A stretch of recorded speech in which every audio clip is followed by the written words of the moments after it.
We're live. Welcome in to the first official episode of Shaun, Lindsey, and Clay doing the news here live on our respective social media platforms and video channels.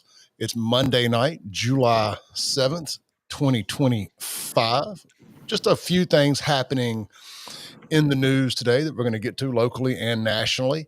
Figure we'll go around the horn real quick and introduce ourselves to those who do not know who we are. Of course, I'm Clay Edwards. If you're watching on my platforms, you should be aware of that. If you're watching on Shaun and Lindsey's platforms and aren't familiar with me, I host a radio show here in Central Mississippi every Monday through Friday morning, 7 to 9 a.m., 103.9 FM. And of course, you can watch it on my social media platforms at SaveJXN across all social media platforms, Facebook, X, YouTube, and Rumble. And I guess I'll pass the buck to Shaun or Lindsey, let them introduce themselves, and then we'll get into the news. We're doing this equal. There is no necessarily a host. This is a third here. It's not the Clay Edwards show. It's not the Shaun show. It's not the Lindsey show. It's the three of us doing this together, equal footing. So if you're wondering who the host is, there's not necessarily a host. This is three friends that are tired of having to digest the news the way it's been given to us. Yep. And we're not going to hide our biases. No. and try to craft narratives without you knowing that we're crafting a narrative. Right. I'm crafting narratives. Yeah. I'm letting you know. We have big mouths. I'm Shaun Yurtcron, and this is Lindsey Beckham. I'll let her introduce herself, but we do host Crossing the Aisle on WYAB 103.9 Monday through Friday between 12 and 1 every single day. And we do sometimes a podcast out of here. This is the studio we built in my house, and I'm also a practicing lawyer in town. I do criminal defense work. And I'll pass you have the best staff. And the best staff, and Lindsey works for me, so I'll let her introduce herself. Yeah, and I'm Lindsey. I'm the brains of the crew. I'm kidding. But yeah, I'm the conservative mom and who dates the liberal attorney. And we're just going to be here talking about the news. That's going to be a little different, I think, than maybe Clay's show and our show. I mean, we're going to discuss politics. Obviously, that's a big part of it. But I think we're also going to delve into local news. And that was kind of the crux of the whole thing, where we felt that the local news was not being reported fairly, at least. And we've got, and the three of us had the interesting thing is we have just completely different perspectives on everything. So I think you'll get some actual objectivity and some subjectivity all mixed together. So you kind of make your own mind the way you feel about something instead of being told what something is. And I think that was our biggest problem. Absolutely. Absolutely. I'm excited about it. I think this will give us an edge on other people that are doing this, because again, so many other people do the news, but they hide the fact that they have narratives and agendas, and we're not doing that. So, yeah, it's like we're total fair. Like the news acts like, oh, this is easier. We're just reporting the facts when they're not the facts. Like we went through this last night with the NBC article about young father, shot by Mississippi officers. Well, those weren't the facts. I mean, it was part of the story, but it wasn't the whole story. We'll also give you our opinions, whether we agree or not. Absolutely. Yeah, absolutely. So with all that said, be sure to hit like, subscribe, share, drop a comment if you would. It helps us with the big tech algorithm. It helps us compete or even beat your big local news and mainstream news outlets. And that's the best way that we can win this. CJ made you mad, huh? He did.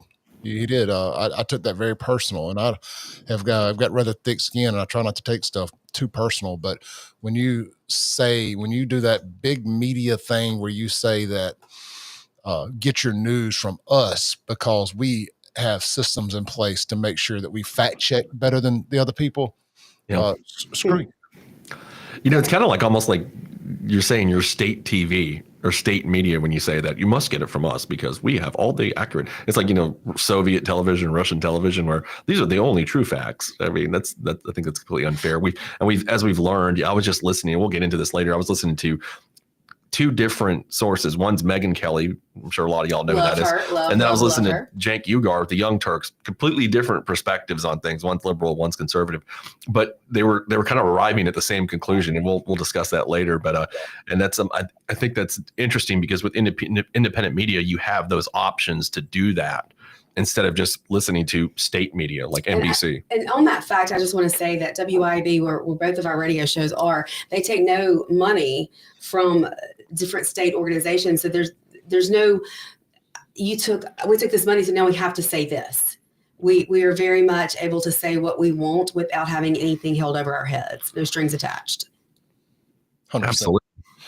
Well, I was over here. I was trying to add Instagram because I just had a lot of fits getting Instagram added to the stream here. So we're not streaming on Instagram, but we're everywhere else. So I do apologize if I look distracted. But yeah, to your point, Lindsey, about WYAB not taking taxpayer funds, that was very frustrating to me initially because I had an opportunity to get some taxpayer funds. Yeah. But the longer we've gone doing this, the more I appreciate the fact that we, in fact, don't take taxpayer funds. It makes a huge difference because it allows us to say whatever we want to say. Yeah. And not feel like we can't call people out. Absolutely. I remember when a couple of years ago, when I first started with you, we talked about that. Like, God, couldn't we could get this contract or that contract? And then as time went on, we're like, I think especially when we were reporting the Jody Owens Chokeway story, we're like, man, we're glad we don't have any government money for the stuff we're about to say. Yeah, until the FBI called you. Yeah, exactly. So I think sometimes you can say things when you're not kind of beholden to government interests, which is good. Absolutely. And I'll just tell you, there's been some money I've had to miss on promoting the fair and some other big events like that. And other, I won't say any names, but other local municipalities that wanted to promote events. And I had to just do it through my social media platforms and the podcast and stuff of that nature versus running ads on the radio station. But it gives us the ability to not ever feel emboldened to not talk about somebody. Yep. That's great. Absolutely, 100%. Speaking of not talking to somebody, I'll just try to jump in here before we get into the big media. I think of today is going to be, there's a lot of, Epstein and and all that, and it's really interesting. I want to get into that. But Clay, we were just talking before we went on air about this Brandon statue situation. It's live right now. Yeah, they're live. Is that the Board of Supervisors or the City of Brandon? It's Alderman. Alderman. Okay. Not Board. It's the City of Brandon. It's getting heated in there, y'all. It's getting heated in there pretty big time. So looks like if you want to pull it in. We pulled it up. One of our favorite. Go ahead, Lindsey. Go ahead. Well, I don't want to say that. Nothing. His daughter's, I guess, one of our fans.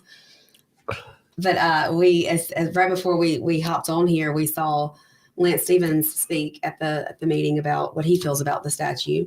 Yeah, this is right here. I'll play that real quick. Joshua instructs members of every tribe to go out and pull a stone from the river and build a monument to be able to show future generations the history of their struggle. History is not clean. History is not black and white. There's gray areas all amongst it. I believe by moving the memorial even to the Confederate section of the cemetery takes the possibility of having future conversations about our history, discussing how we feel and how it has impacted our communities away. That has not been addressed, and it's the only reason I came up here, other than to be able to show future generations. Squealing brakes. Sorry, I'm You're trying to almost there. Almost there, right here. Okay. And he's got a project. He's got paper. Yeah. Good evening, friends. Got a plan. I'm Lance Stevens. I've lived in Brandon for more than 30 years. And I've lived in the United States my whole life. A point was made in the last speech that we need for this to be placed, consistent with statute, in an appropriate place. I'd like to put a little finer point on that. That statue can be there where there's gas exhaust, where there's horns, where there's squealing brakes, or it could be placed in a cemetery where there's already a stone that says this memorial is dedicated to all Civil War soldiers buried in this cemetery. It has flagpoles. It has officers from the Confederacy. It has 2 governors who served this state during the period of Reconstruction. There could not be a more serene, dignified place to address this history than the Brandon Cemetery. One of the issues that has not been addressed, and it's the only reason I came up here other than to show this picture, is that because of the history that we celebrate, not necessarily with that wonderful young man who represents somebody who gave his life for what he believed in, but for the hateful plaques that are associated and pinned on all four sides of this cemetery, is that our children do not like this place as much as they could. Our children are leaving the state of Mississippi and leaving the city of Brandon for more cosmopolitan, more forward-thinking places. You've seen the billboard that says, move the statue to a more dignified place, move Brandon forward. The statue is also a lightning rod for protests. We have had protests with armed people wearing masks, carrying military-style weapons, with people posting on Facebook, this is scary. John Toney said, let's make this a place where we invite folks. That's not an invitation. That's not Brandon. That's just not who we are. We're friendly. And we can do the right thing here, and I appreciate the courage that this board has already shown in getting the estimate to see how much it's going to cost. I've told every one of you, I'll put in the first $5,000. I'll raise more. I've already had other organizations say that they will help. And that's because it's worth that investment to keep our kids here and to make Brandon truly the shining star that it should be. Thank you very much.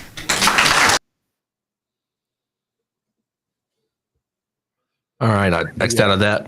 I wish his daughter would be one of these progressives that would leave right out of here. I mean, you could call it brain drain, but that would be to insinuate that she had a brain to drain. Yeah, he did fire her. Yeah. Well, I said there's some points he made. I didn't think it was a terrible speech, to be honest with you. I'm being fair about it. I think I don't agree with moving it. I mean, if the voters want to do it, they can do what they want to. It's not, but I don't think it's. I think it's pretty. I think it's different than the flag issue. I kind of like I was saying before we went on. I feel like there's a difference to that. I think the statue is nice too, and so I don't know that I tend to lean against getting rid of all history, because history, we have a big problem in this country where we don't even understand our history or even know it. Most people don't. I think they said something like it's over 70% of college seniors cannot pass a basic civics exam. And now Mississippi has chosen to stop testing for history altogether. Right, that's exactly right. I want to address go ahead real quick. Jonathan Barnett says it's about economic development. I've said it plenty of times. I don't think there's a single business that has avoided coming to Brandon because of that statue. I would love for you to give me a specific business that has chosen not to come to Brandon because that statue is there. And I'm not one of these Confederate drum beaters here. I'm not into the Dixie stuff. I was for changing the flag, but I am against moving these statues. These statues were here before most of. Well, I'm going to go out on a limb here and say that these statues predate all of our current existence on this earth. When was it put there? 1900 something? Yeah, something I think that 1901, 02, around there. I believe that's right. The statue predates all of our existence on earth, much less in Brandon.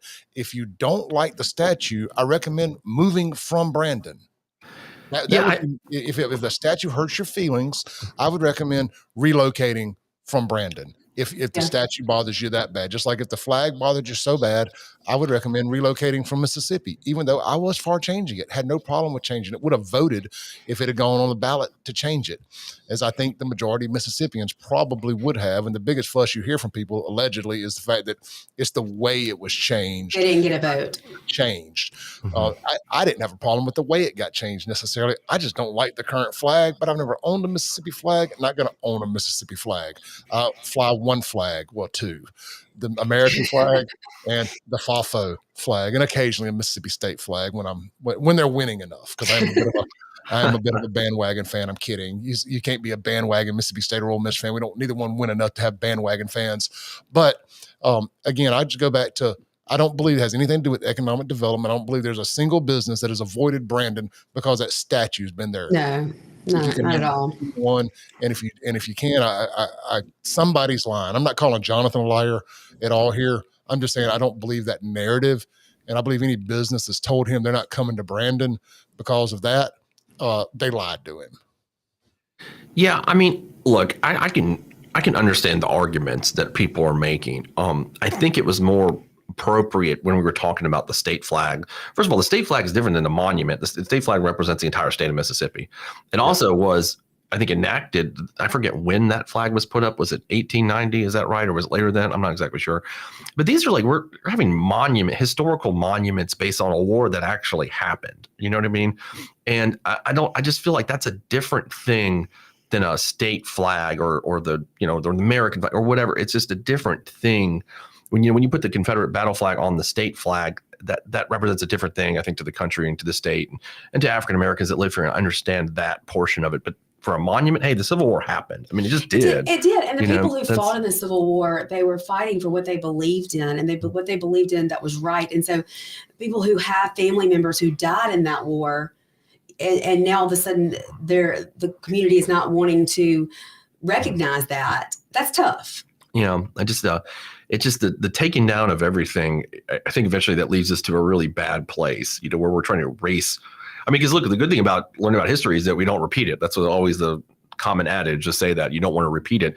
So it's good to know, hey, this is the history, and this is something we don't want to do again either. I mean, that's a good reason to know those things. So if you don't learn it, you're doomed to repeat it, right? Yeah, exactly. Yeah, Cindy Bond said the way the flag was taken down was backroom politics. I completely understand why she feels that way. Because I did too. I mean, I'm not saying they're wrong. I'm just saying I didn't have a problem with it. I didn't have a problem changing it. Yeah. I mean, I don't like the flag they picked. I would have done the one with the river, like red on one side, blue on the other, with like the Mississippi River coming down the middle of it. I thought that was the best looking one, or the one with the mosquitoes. Mosquito, that would have been the one. I love the mosquito one. I have to go back and look. I don't remember what they. The mosquito was cool. There was a mosquito. Yeah, there was a mosquito. Pull it up. I want to see it. I'll try. Yeah, there was a flag that was a mosquito flag at one point. There was there were several options. We didn't get to vote on them, did we? Somebody voted though. I don't remember how that worked. No, we didn't get to vote on them. I think they did some online stuff. But that's what I'm thinking official. of. Yeah, they went through it, and it was like a process of elimination down at the Capitol. But I may be wrong on that, but I'm pretty sure that's how it was, because the whole fuss was we didn't get to vote on it. Yeah, no, I would you not. Don't like it? No, heck no. Oh man, I think the mosquito flag was terrific. It'd be great marketing for the state. No, it wouldn't. That'd be like, don't come here. Yeah, I mean, because the Confederate battle flag really made people want to come here. Yeah. I mean, Lance did. Look, Mr. Stevens there made an excellent point. I think his point is wrong in terms of the monument preventing people from moving here. We are having a brain drain in the state. That's undeniable. Even the state leaders have recognized that and are trying to prevent that and trying to retain talent here. But I think, Clay, you and I did a show about that maybe a year ago.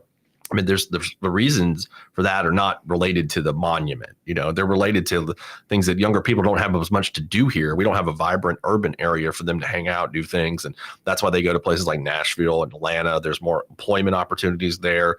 There's, things for them to do. There's an airport, all that kind of stuff. And I want to say, go ahead. Let me say this real quick to Shaun's point about the lack of an urban area. And that has nothing to do with the fact that the Mississippi flag, the original flag, kept people out of here. That has to do with the fact that Jackson is a dangerous third world hellhole. And people aren't going to go live down there and businesses aren't going to go down there because of how dangerous it is. It has nothing to do with the fact that there was a Confederate flag on the state flag, because there was a time when downtown was a fun, vibrant place. When I had a nightclub down there, and I have nothing to do with it being fun and vibrant, but we did have a club down there, and that was kind of on the front end. It was when the Standard Life got rebuilt. It was when the King Edward got rebuilt. It's when they were efforting getting Fair Street rebuilt. And, people can point the finger at David Watkins on that whole thing if they want to, but that went sideways because of the historic, who are the people that manage all the historic property in the state? Is it the archives that do that, or I can't remember exactly. There's a committee, some sort of committee that does. But they require you to do so much to the buildings to get the historic tax credits, and that basically was one of the things that made it so expensive that some shenanigans kind of came into play. And the tax stuff, the bonds, and I don't really understand how all that works. That's way above my pay grade, but Jackson was going in the right direction for a little bit, and it had a moment. It did. Post 2005, somewhere between 2005 to 2010. That was the time. It lost its opportunity, and that's Jackson being what it is the reason there's brain drain in Mississippi, because there's nowhere urban like, big city for younger people to want to go live. Well, I was one of the, speaking of that time frame, I was one of the first. I moved into the King Edward the first week it opened for residents, which was January of 2010. And they had kind of sold that area to us that like they were going to have like these grocery shops and bars and, restaurants. And like, you could see right across there from the King Edward, they had like bought some of those buildings up, I'm talking about, Clay, right there. And they were going to put stuff in there. And that was it looked like there was because they did a beautiful job, 15 years ago with the King Edward. When I moved in, man, it was really cool because you go downstairs to the bar and hang out. They had a restaurant in there. It was absolutely beautiful. So it really looked like there was some momentum. And then they put in the Standard Life about a year or so later, maybe 2, I can't remember exactly. But and then it just all stopped. And I think that we kind of know why. I think there was a lot of, obviously with city government, there were some issues that came into play. The first Lumumba, and then after that, obviously Chokwe. So. Well, I was just going to say, I wish that people who are getting up and speaking on these issues were as concerned with what's with his child instead of other children who might leave the city. I mean, I think everything starts at home, and you teach your kids, and that's how you get a better environment in the future. But I mean, like I said, he's not wrong to worry about. I mean, we should, as a state, worry about the brain drain issue because that's going to impact the state negatively in the future. Yeah, but also, I mean, there's a lot more than just at home. It's, we've got to bring in employment opportunities. We got to create a vibrant metro area for people to want to stay instead of, going off to places like Dallas. But Tate Reeves is doing a great job of that, in my opinion. I mean, he's bringing in tons of jobs. They're doing a much better job. I mean, he has done a good job of start, but we've got a lot of work to do. And I mean, they recognize that because this is a subject that comes up quite a bit. Yeah, somebody asked in the comments a second ago, Shaun, can we pull the comments on the screen? You know how to do that? You got to tell me which way. What I got to do that? If you look on the bottom right-hand side, or look at the top, can you see the comments? It says comments over on the side. Which one? To the right. Yeah, you see it? Top of the comments, there should be an ad. Okay. Right here? Well, I can't see what you're seeing. Lindsey, where is it? But if you can see the comments. Wait, go up. You just were over it. Can you not see it right there? No, down. Mm-hmm. Down. Mm-hmm. One more. Okay. Right there. That's captions. Oh. Yeah, that's not comments. At the very bottom of that. There's chat. There says chat. Is that it right there? Yeah. Is that? Let me see. Yeah, I got it. Okay. Now, if you look at the very top, it should be like add to the screen. There should be a little tab at the top. Right there. Got it. Okay. Yeah. Learning as I go, y'all. Okay. So I want to address a comment that I saw a second ago from my buddy Trey Thompson. And if y'all, I just want to say this: if I address your comments, I'm not biting your heads off. So please don't take it the wrong way, especially if I'm disagreeing with you. I love the engagement. I love the fact that y'all are asking questions. Trey said he would like to know like how Mississippi has been better since the flag got changed, and it's plain and simple. The first thing I could point at is Amazon. They would not be here if we hadn't have changed that flag. And some people can say, well, what difference does that make? Well, it makes a huge difference for the areas that they're putting those big developments at. It makes a huge difference for the construction business that is benefiting and all the jobs it's creating. And it's not necessarily short-term jobs. These are multi-year projects right here in central Mississippi and in North Mississippi, thanks to this Amazon stuff. And that's just one company. And there's a massive development there in the Golden Triangle. Mm-hmm. I want to say it's a steel manufacturing company, something like that. Steel production, huge development that wouldn't be here in Mississippi, even with the tax incentives that we're given, because these tax incentives, we're fighting other states for this stuff. We're in battle with Arkansas and Tennessee. And these surrounding states to get these developments. They're pulling their pants down and bending over too with these tax incentives, government, corporate welfare deals. That's just what it takes to get these big projects now. And you don't want the flag was something that was in fact holding us back. And I don't like a big corporation from out of state coming in and saying, well, if y'all don't do this, we're not going to do this. But at the end of the day, it's their money, it's their business, and if we want it, you got to do what you got to do. I mean, I get the slippery slope thing and all that, but you got to look where Mississippi's been for the last 100 years. We'd hit a wall economically, with economic development, and it's causing brain drain. These are the type jobs that create middle class, and we need middle class, good paying jobs that will keep people here beyond just youth and younger adults, that need an urban, vibrant area. We need good middle class jobs keeping families here too. So, did you see Michael Smith's comment in there when he has the census numbers data? Yeah, about how Rankin County has grown. I mean, especially, I think the metro area has benefited growing because of the decline of Jackson. I think if you look at the last 10 years, I mean, Jackson, what's the numbers, Clay? Like Jackson lost, is it 10 and 15, 20,000 residents since 2010? Something around that number. Yeah, it's like 20 some odd thousand since 2010. I had to go pull it up. I did a show about it the other day, but did a bunch of research on that. But yeah, it's it's the fastest shrinking city in the country, even ahead of San Francisco. They may have pulled back ahead, but at one point last year, Jackson was the fastest shrinking city in America. Yeah, and I think that would be one of the primary reasons why the cities in the suburbs have grown so quickly. I mean, obviously, when we were younger in the 90s, Madison barely existed. I mean, it was, if you knew somebody in Madison, it was like going to the country. You remember that? If you had a friend that lived in Madison, you're like, where? Like, I remember I had a friend that lived off of, where Steed Road is by Highland Colony, off of Highland Colony. You're from Puckett. No, that's what I'm just saying. It was like in the country. You're from Puckett. Okay, Yazoo City. So Steed Road was out in the country in like 1995. Like that was very, that was very country kind of area. You could go back there. So anyway, that whole Ridgeland, Madison, Brandon have grown because Jackson has died down. Yeah, 100%. I mean, look, the city of Jackson and Chalkway in particular was the realtor of the year for the suburban areas. He sold more houses in the suburbs than anybody. He was their economic champion. All the businesses he ran out of the city, and all of the people he ran out of the city. I mean, he was the U-Haul salesman of the month. Yeah, I've got the numbers up. So the year of the decade.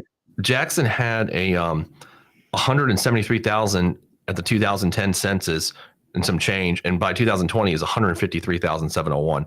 So 20,000 people left within those 10 years. 11.4% population decline, and like you said, Clay, it's the fastest shrinking city of that size right in the country. So. Yeah, and somebody over here in the comments said a second ago that they disagreed with me about the flag. It was Dan White says, I disagree with Clay on the flag being the holdback.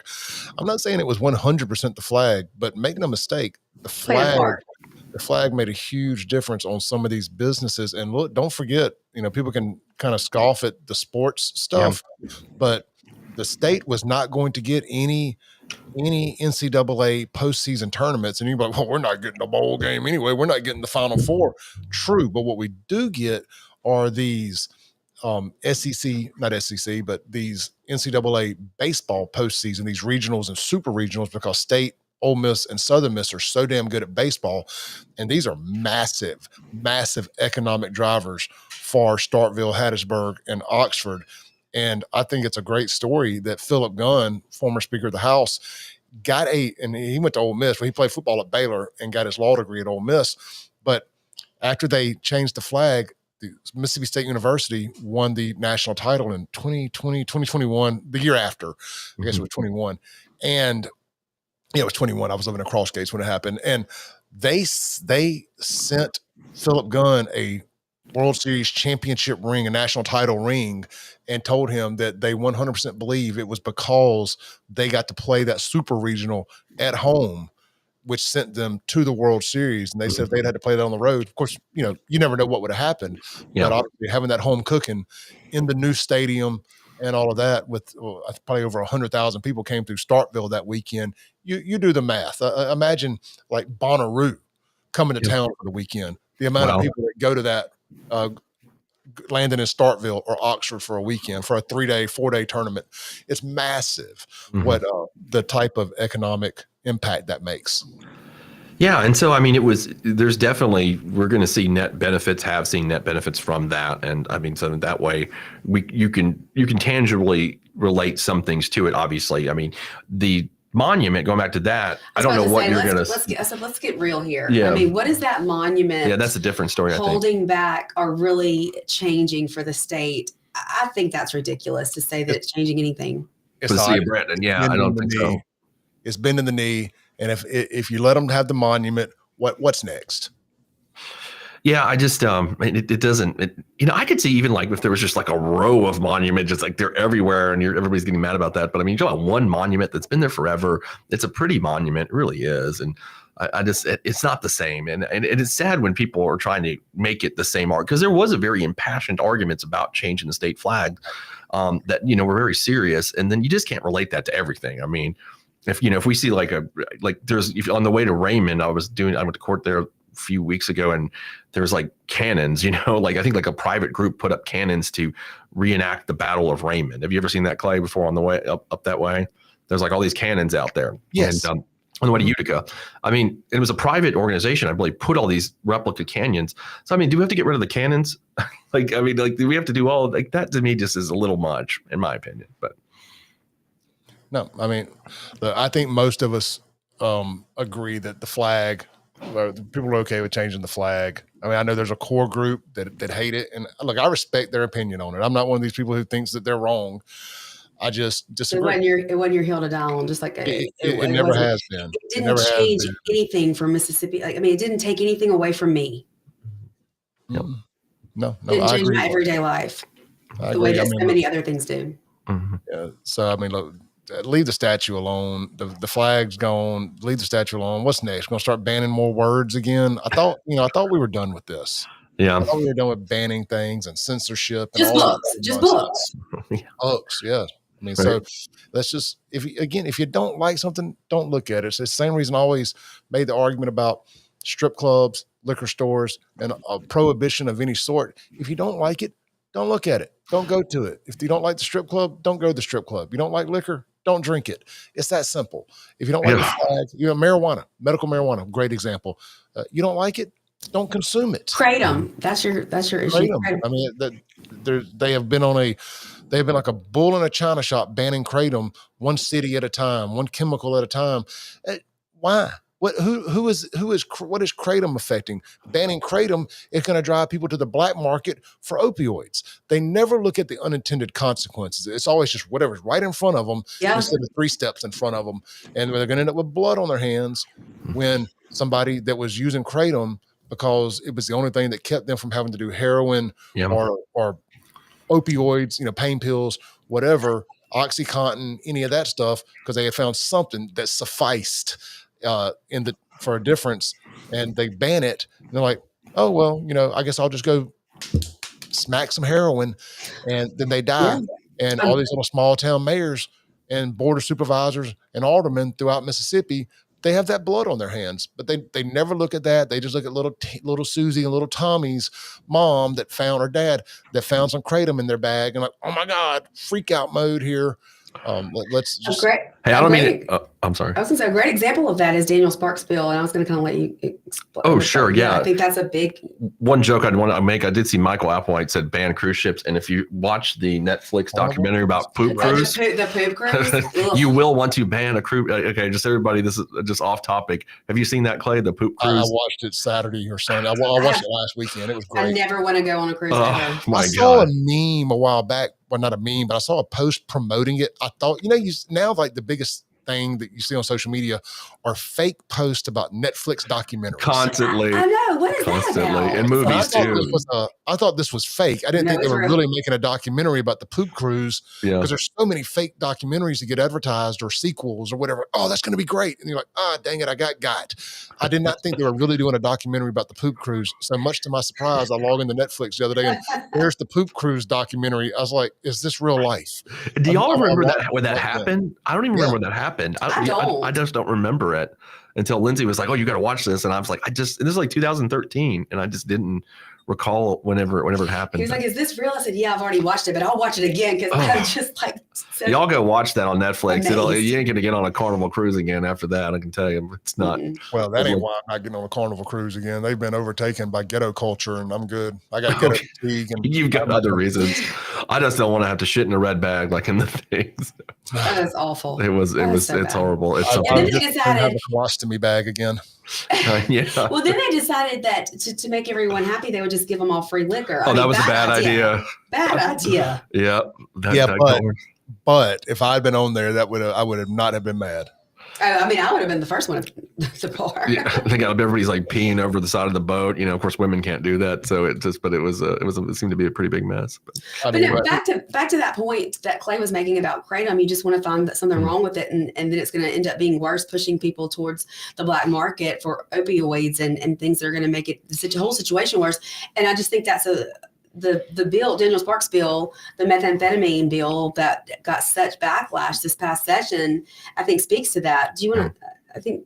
Can you explain? Yeah, that, what she's talking about is Daniel Sparks put in a bill to reduce the penalty on possession of methamphetamine to make it a misdemeanor for a certain amount. And I can't remember the actual amount. It was like less than a gram or something like that. The people were so mad. And people got mad. Well, what happens is, and you haven't been in this line of work for a long time, I can tell you that the law enforcement gets mad. This is where I'm always protecting them. This is one time I'll say something about it. So like the sheriff associations, they all get mad. And then, I mean, it's just, it just is one of those things where they want to have kind of control over those kinds of laws being passed. And that kind of, I think, put a rub in it, or at least they want to be consulted and that sort of thing. Most of the times the methamphetamine, when you're at that amount, you're going to go to PTI anyway, which, look, being the DA's office before, I understand that. It's pretrial intervention, and it's a funding source for district attorney's offices around the state. And it's a great funding source. And look, I'm not against it. It's great. I mean, it's good for first time I send my offenders. clients to it all the time. It's terrific. So people, I think, were concerned about that, maybe losing out on some of that business. And so it gets a touchy subject when we started talking about ways to reform drug laws, which, look, I mean, being selfishly for my business, I probably shouldn't want to reform drug laws. But when I look at them and the kind of impact that they're having, it just seems like, Clay, I always say this, they call it the war on drugs, but we lost it a long time ago. And we've not really made any strides into reforming that and things that we can. But this bill did so much more than just that. Like in the long run, it was going to be beneficial in so many ways. Sure. I think, all of our drug laws need to be looked at. I mean, we've been doing this since the early 1970s, and it's not really gotten better. It's not gotten better. These are the same people that banned Sudafed. Yeah. That's somebody just said move Sudafed behind the counter. Yeah, Miss Bond said move Sudafed, right? I mean, it's just until we understand that drugs are okay. I'll say it this way, and I would say this. It's hard to regulate things people want. You can prevent property crimes and violent crimes, but when you're talking about drugs, prostitution, and gambling, those have been the hardest things in history to stop. You just because people want those things. They want drugs, they want prostitution, they want gambling. And you go back to the 1920s and look at Prohibition, and when you banned alcohol, all you did was create the modern American mafia. I mean, it just makes things far worse when you do things like that. Yeah, no, I was going to bring up Prohibition and liquor. I was watching that new Robert De Niro mafia movie that's on. I think, Alto Nights or whatever. Alto Nights, and we were going to go see that in the theater, but then we saw bad reviews. It's so hard to take him serious now. Did he play like multiple characters or something? Yeah, he plays two characters. He does a great job in it, but he's such a pussy that it's made taking him serious in these movies really, really difficult. And I pride myself in being able to compartmentalize real life from fiction. I mean, I've got wrestling on in the background here. I can compartmentalize and suspend my disbelief, but he's made it really hard. But anyway, to the point of Prohibition, not me ranting about Robert De Niro being a liberal cuck, is but they bring a point up in this about Prohibition that said nobody wanted it and nobody wanted to end it. Yep. Because everybody was making so much money. Nobody wanted to enforce it and nobody wanted to end it. Yeah. Because everybody was making so much money from the black market with Prohibition. It was insane. We heard a good story recently. Shaun, I don't know if you were in the room, but there was a great story about the old, everybody knows that Rankin County sheriffs for years they were in it. They did it for 4 years. They made their money through the Gold Coast. Sure. And they got out. Yeah. And nobody ever ran for a second term until it was in the I want to say the 80s maybe. Yeah. As Prohibition dried up, or Rankin County stayed dry, but Jackson became wet, and at that point, they couldn't control it anymore. And they didn't have their retirement plan in place with running the Gold Coast. So that's when they started actually making a real multi-term career out of it. was, everybody was making a lot of money, especially people in law enforcement. Oh, I think absolutely. I think weren't we the last state to actually have become wet? I think 1969 was actually the year. We were like the last state to do it. If my history is right on know that, but I don't know the answer to that. That's a good question. I'll look it up, but I believe that's right. And I think people today if you don't know the history of the Gold Coast, that's that area right over there on the Pearl River. That's right behind, is it Flowwood Drive, Clay, right there, I guess you would say, like by the Crystal Lake. Silas Brown Bridge. And if anybody needs liquor, what is it, Clay 601? Mm-hmm. Right. Yeah. What's the name of the liquor store? Anybody needs liquor in Rankin County? 042. Yeah. 042 Wine and Spirits. Yep. Shout out to those guys. And that was the entire area of the that everybody from Jackson, because everybody's living in Hinds County, the population, they went over to Rankin County to commit their crimes. That was the reverse of what we see now. Yeah, it was Mississippi was the last state to repeal statewide prohibition laws, officially doing so in 1966, while the 21st Amendment repealed national prohibition in 1933. So we waited 33 years to repeal. Oh, Kingfish knew he was on it. 66. Yeah, he jumped in 66. Yeah, he's Kingfish. If you listen out there, you can go and look at his website. He's got a great series on the Gold Coast. It's really interesting if you're into dorking into that. Coast? Yeah, the Gold Coast right there. Not Gulf Coast. No, the Gold Coast. No, we've been calling it Gold Coast, Lindsey, not Gulf Coast. It's a Gold Coast. Mm-hmm. Well, I don't know. This is new to me. The gold, I assume, is because of the beer and the liquor, the color, right? Where did gold come from? I don't know. Kingfish, does he know? He's listening. I don't know. Where did the name Gold Coast come from? I don't know exactly. Yeah, we're talking about there's an area right on the Pearl River behind Jackson, right behind Silas Brown, that's where all the whorehouses, the gambling, and the liquor was sold. Probably because those people out there with lots of kids like me thought that the liquor was good as gold. That could have been it. That's what I'm going to go with. They were making a mint. I didn't know this, y'all. So yes, August 1966. Mississippi voters approved a statewide repeal. January 2021, HB 1087 took effect, permitting alcohol possession throughout the entire state with local options remaining in place. Because that's right. There were some counties where you'd go to where you couldn't, like, you could still get charged, even like just a few years ago, for possessing alcohol that were dry counties. Yeah. If you were coming through Rankin County, they could get you a bootlegging. Yeah, that's right. I knew some guy that happened to years ago somewhere in North Mississippi. I can't remember the county, but I mean, it's crazy. But anyway, Kingfish is pointing out he's got a whole page covering the Gold Coast. Apparently so everybody was on the take. And so they'd go raid one of these places, and then they like the raid's coming, so like hide some of the money. Like Jody and Chokeway.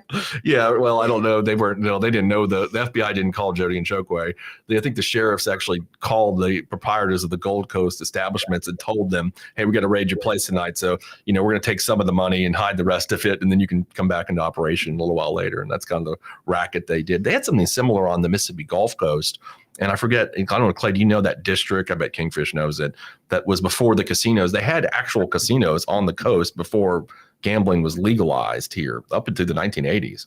I've heard about it, but the coast isn't my strong point of historical knowledge. Mm-hmm. They did, and that's why I was telling yesterday in the show that you had the alliance of the Baptist preachers and the Dixie Mafia, who both didn't want gambling to be legalized in Mississippi. They were both advocating for it not to be, because it was good. The preachers didn't want it for obvious reasons, and the Dixie Mafia didn't want it because they were running all of it, and they weren't going to be able to do that once the corporate casinos came in. Well, it's the same reason why the Sherrys got killed. Well, one of the reasons, and they tried to plan it on the wife.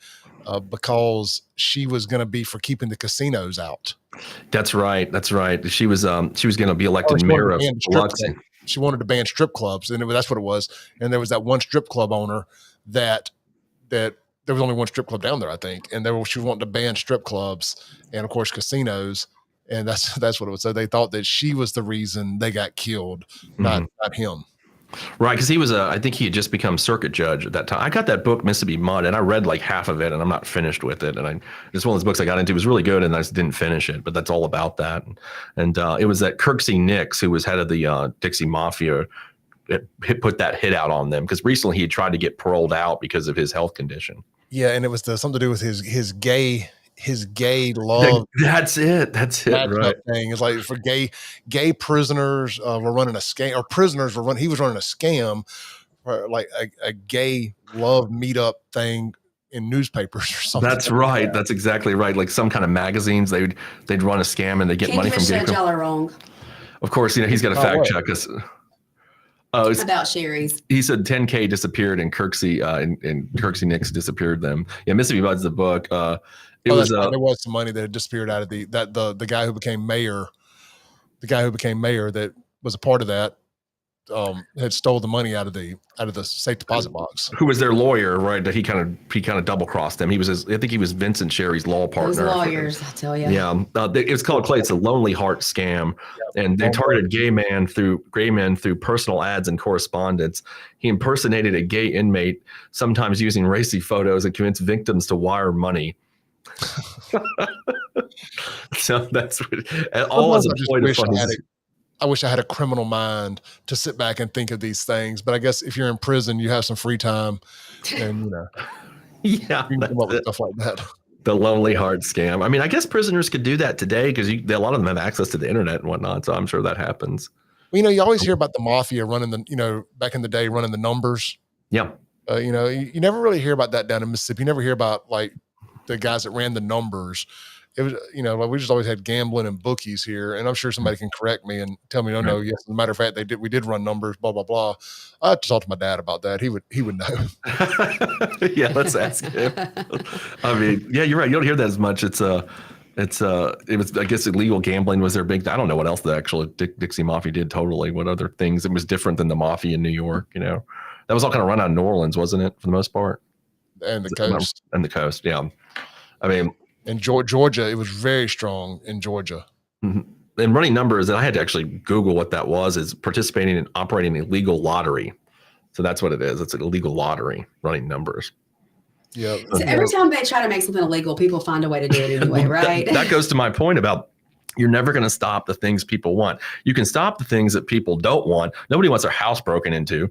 Nobody wants to get shot. Like nobody's into that. Like all that Thanks, stuff. Capitol Police, for helping with that. Right. Nobody wants to get armed, robbed, all that stuff. But people tend historically want prostitution, gambling, and liquor and drugs.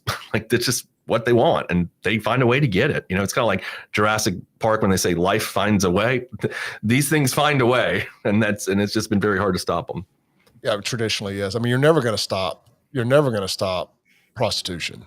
It's the one thing that doesn't have to be created in a lab. Well, y'all know what they did find a way to stop? What? Epstein's list from getting out.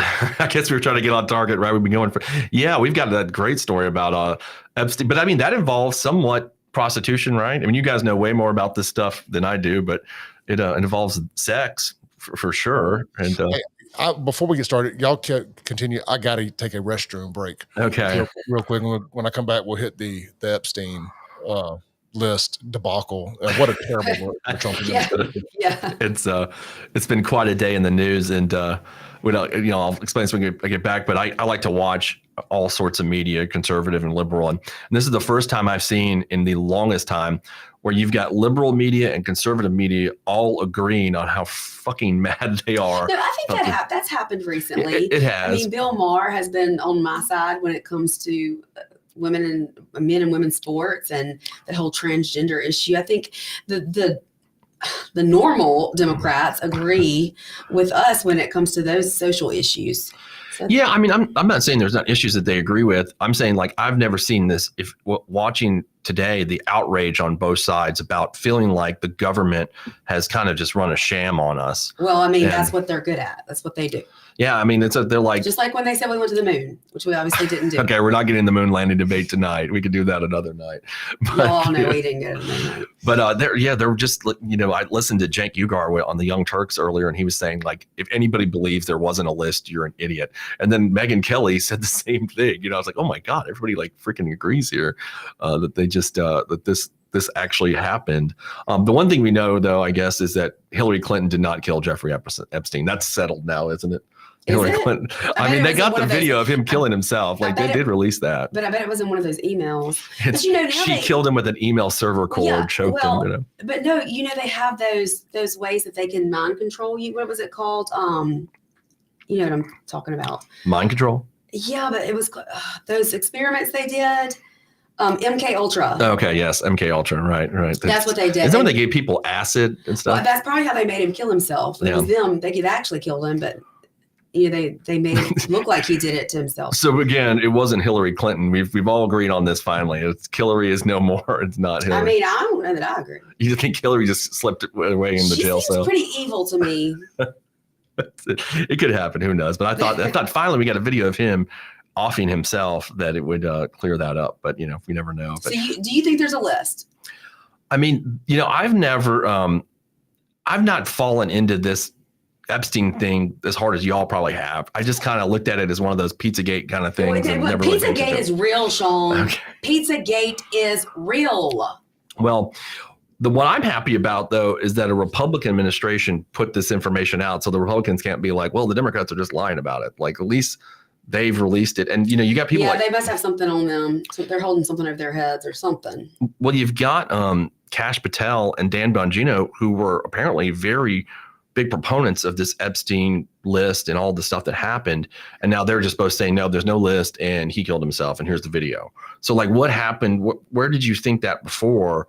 But now that's okay. Now then none of that happened. There's no list. And it's it's very suspect. I mean, I think that the way that the narrative is now, especially since it is coming from the folks that really pushed this thing for so long. And it's kind of been their thing, like Kash Patel and Dan Bongino, it's been their thing, so I just, it's amazing. All of a sudden now it's not. Wasn't it Pam Bondi who said that she was going to give the list to these social media influencers and they all went to the White House and then they have this notebook and there was nothing in it? Well, we'll play it when Clay gets back. We've got a clip where Pam Bondi is giving an interview with Fox News where they ask her, like, is this Epstein list coming out? And she says, it's on my desk to review, like right now. I mean, we can watch the clip where she says that. So it's, she did say that she had the list and she was going to review it and they were going to release it eventually. So let's ask Clay. Pizzagate, real or fake, Clay?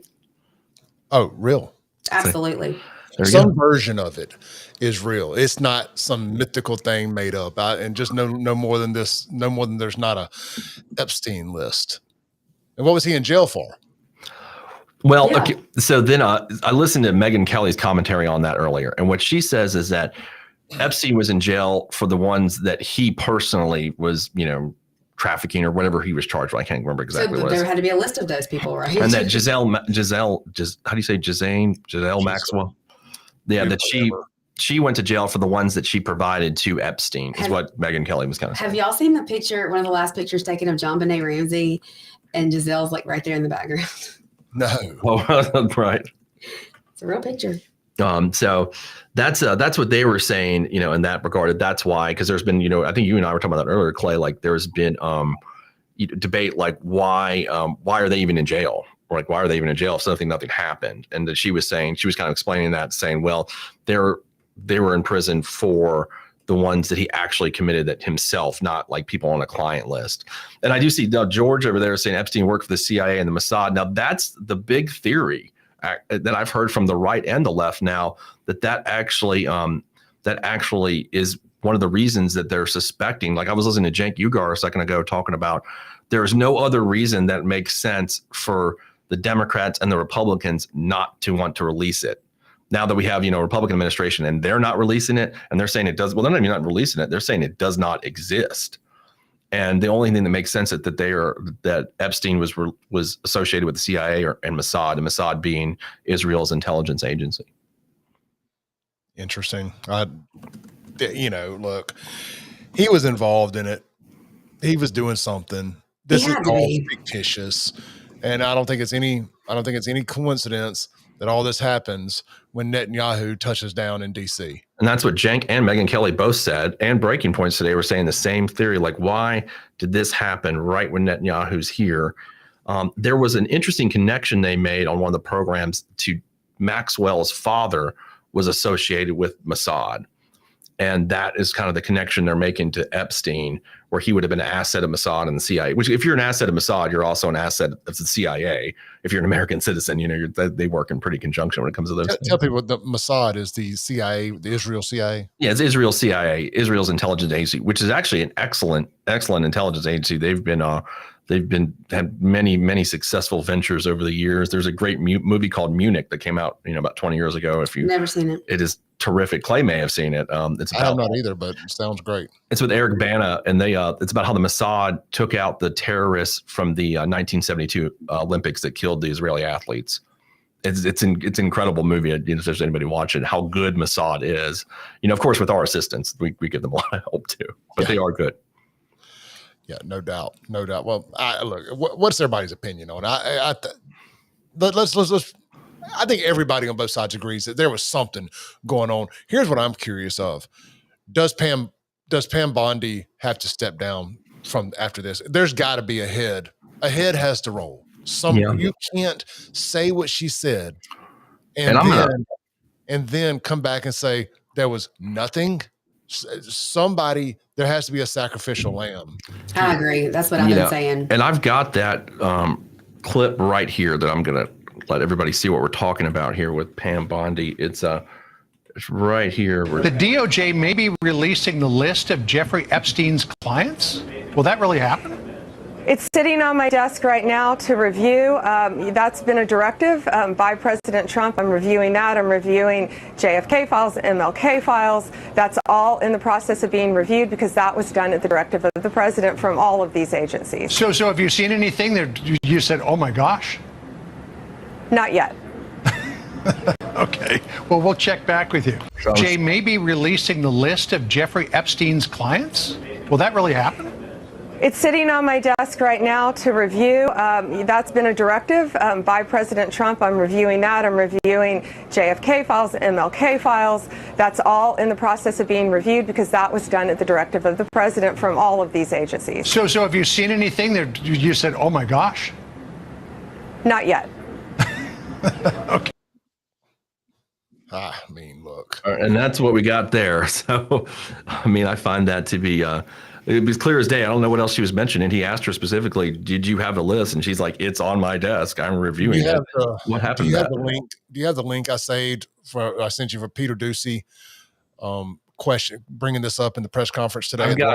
I've got something here from the White House. I couldn't get to the, because I think it was a text, but let me see if this is I think this is the same thing. Hold on a second. And I know what you're referring to. I saved it in my favorites. Here we go right here. Well, I can pull it up if you don't have it. Okay. I think this is it. The DOJ and FBI have now concluded there was no Jeffrey Epstein client list. What do you tell MAGA supporters who say they want anyone involved in Jeffrey Epstein's alleged crimes to be held accountable? This administration wants anyone who has ever committed a crime to be held accountable. And I would argue this administration has done more to lock up bad guys than certainly the previous administration. And the Trump administration is committed to truth and to transparency. That's why the Attorney General and the FBI Director pledged at the president's direction to do an exhaustive review of all of the files related to Jeffrey Epstein's crimes and his death. And they put out a memo in conclusion of that review. There was material they did not release because, frankly, it was incredibly graphic and it contained child pornography, which is not something that's appropriate for public consumption. But they committed to an exhaustive investigation. That's what they did, and they provided the results of that. That's transparency. Follow up on that, Sure. Caroline. Okay, so the FBI looks at the circumstances surrounding the death of Jeffrey Epstein. According to the report, this systematic review revealed no incriminating client list. So what happened to the Epstein client list that the Attorney General said she had on her desk? Well, I think if you go back and look at what the Attorney General said in that interview, which was on your network on Fox News. Got the quote. Go ahead. John Roberts said, DOJ may be releasing the list of Jeffrey Epstein's clients. Will that really happen? And she said, it's sitting on my desk right now to review.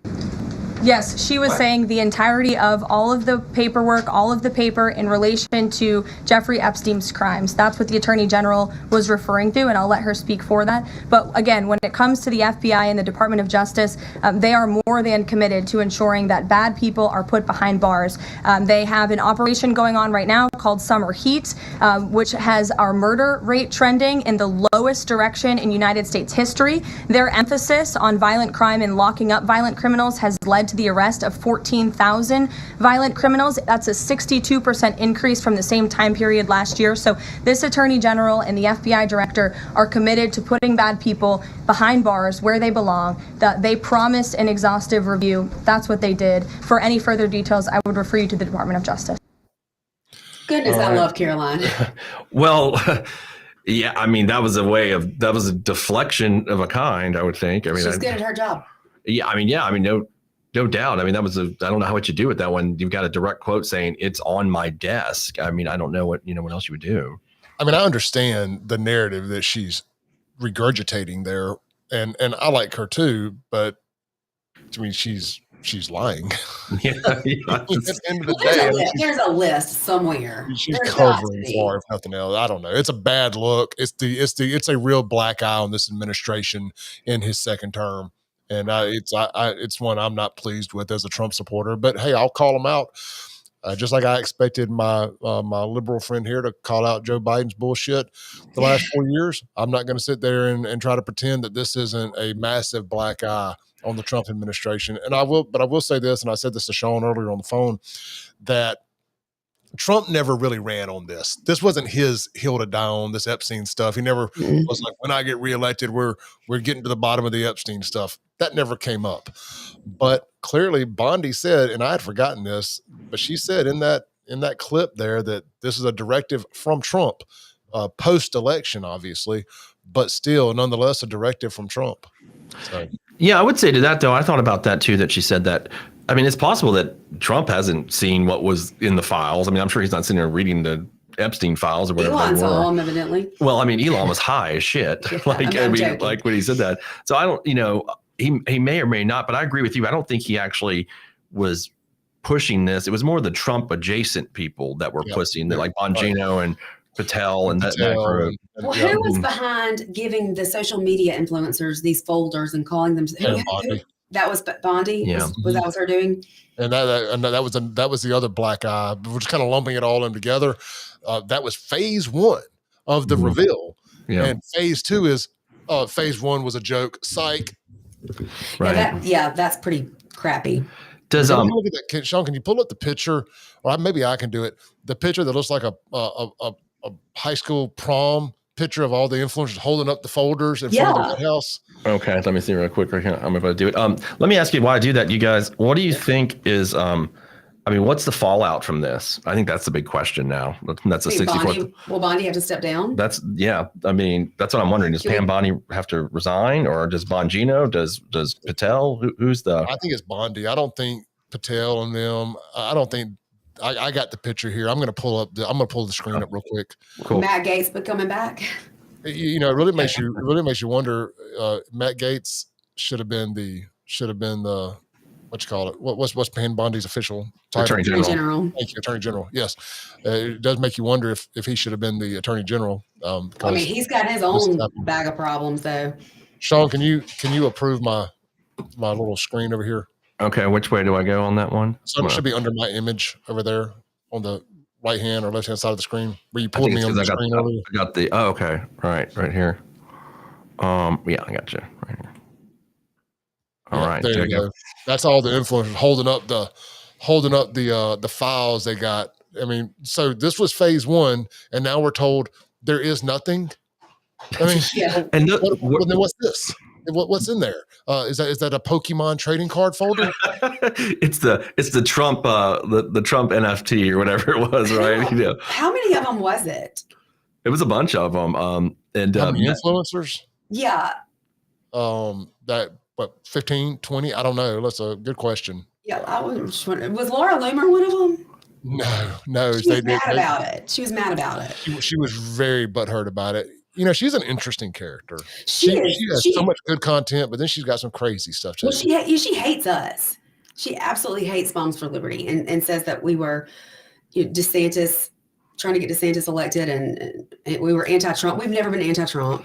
The influencers, though, didn't they get really mad because there was nothing in what these things that they would have been really mad. Some people back in February changed their whole schedules around to go do this, and then there was nothing there. Well, I listened to Megyn Kelly talk about this earlier, and she said she knew a lot of them, and they were really pissed off about the whole situation, and that because they had just kind of been sold this, and that they'd felt like they'd been lied to this whole time, that this was going to be who picked this list of influencers, I wonder. Oh, I imagine it was it was Caroline Levitt and that bunch who had the relationships with them. I mean, these are some heavy hitters too. You got DC Drano, Libs of TikTok, Ernovich. I'm just looking at this picture here. Was this picture prior to them, I don't know, opening the folder to see if there was anything in it? No. I mean, and that's a question too, Clay. Like, did Pam Bondi ever look at the file? Right, that's one thing. If she did and knew there was no, let's assume scenario one, there's no list, which I don't think three of us think that There's wasn't. a list. Hey, Shaun, real quick, we're having some requests in the comments to pull the comments back on the screen. I think I had them on there. Gotcha. They're back up. Yeah, for everybody over in the comments, for us on this side, it looks like they're on there. Yeah. The way it's It on really the does. screen. So sometimes when they get off, it's a mistake. So anyway, comments are back on. We want you guys to be a big part of this show, so we appreciate y'all commenting. Yeah, I just wonder if so let's assuming that, okay, I guess you have to go through scenario one that I don't think any of us think is true, but I'll just go through it, that there's no list, that no list exists. So then Pam Bondi would have had to lie to Fox News at that point, and these influencers and everybody. So scenario one, she's a liar at the very least, if a list doesn't exist and she said that it does. Okay. If it does exist, then, and she's saw it, and now they're saying it doesn't exist, is it Patel and Bongino that are liars? Because is she the one that came out with this today? It was them two, didn't it? Like, who's lying now? Well, me and you talked about this earlier, and here's my theory on that. They're both financially well off, especially Bongino. Yeah. Bongino's worth tens of millions of dollars with Rumble and all of that he's an owner of, and he had the number one or number two podcast in the world behind Rogan at one point, or no, top two or three. Right there with Caller Daddy, Rogan. Bongino is right up there. You make millions upon millions of dollars when you have those type of downloads. Y'all guys know this.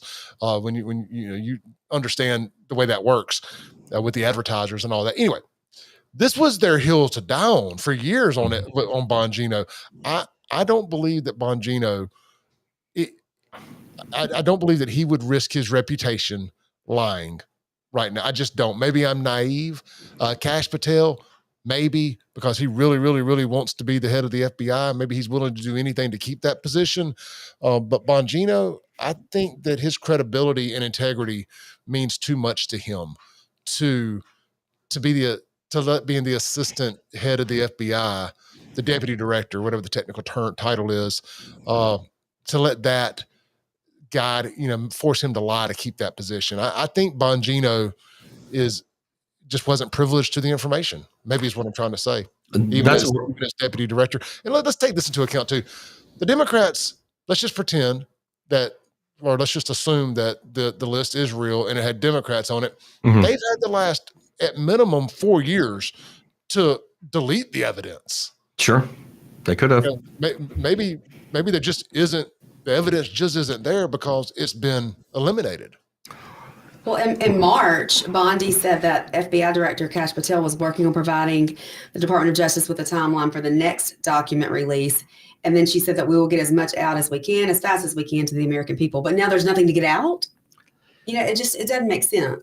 Or what I believe the scenario to be is that there's Democrats and Republicans both on this list, and that's why you've not seen it released at all.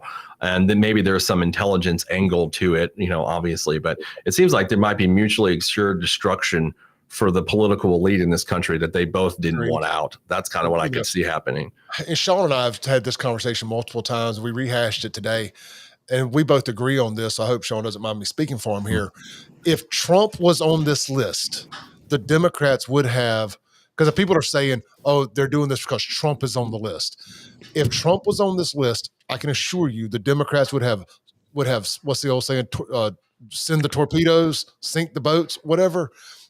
They would have sunk. There was no Democrat. There was no sacred cow, not even Obama, that they wouldn't have sunk to the bottom of the ocean right there with Trump if they thought they could have connected Trump to this Epstein shit. They would have absolutely found a way to connect Trump. If there was even a way to to bullshit him onto this list.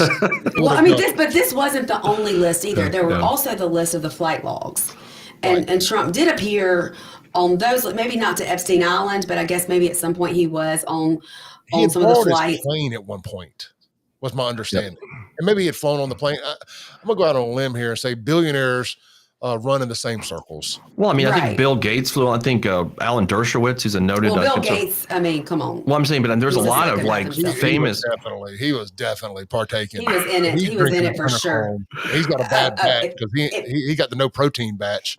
I mean, if anybody drinks adrenochrome, it's Bill Gates. Well, Alan Dershowitz, who I'm sure you guys know, he's been one of Trump's lawyers, one of the most famous lawyers in America. He went to Epstein's Island, I think, with his family, is what I read. I mean, there's a lot of people that are rich and famous that associated with this guy in one capacity or another. We know Donald Trump was friends with him. We know Bill Clinton was friends with him. Prince and you know what I mean? All these guys are hanging out with him. And it just makes sense to me that I'm with you, Clay, and we talked about this earlier. I think if Trump was doing little kids, the Democrats would have released that. I think if Bill Clinton was doing it, the Republicans probably would have released that too. Well, I mean, he basically was. What was Monica, 19? She was 19, but so I think that if there was that kind of destructive information that was there, we'd have seen it. But I feel like it's got to be so bad on more people that we're not even thinking about. We're not even gaming it out. Like, what if Rupert Murdoch is on there, or somebody like that? Like, who else that's powerful could be on that list that that nobody wants that out?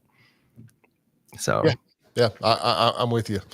I think that if Trump was on there, we would know about it. If a powerful Democrat was on there, I think we would have known about it. Yeah. I really do. I don't think that.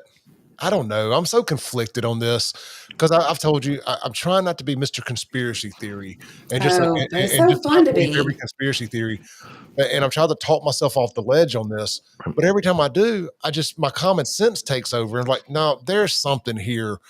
It's just So who's the gatekeeper? Who holds the key to this? Who's just making the decisions? That's what we talked about earlier on the phone.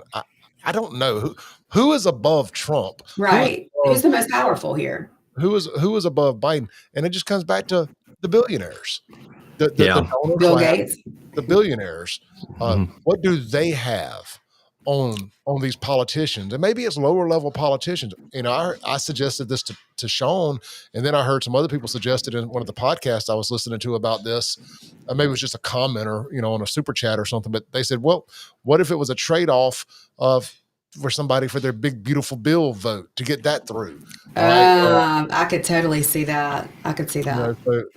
Nothing would surprise me. Oh, okay. Well, you helped me get this bill through. You're right. You pat my back, I pat yours, that kind of thing.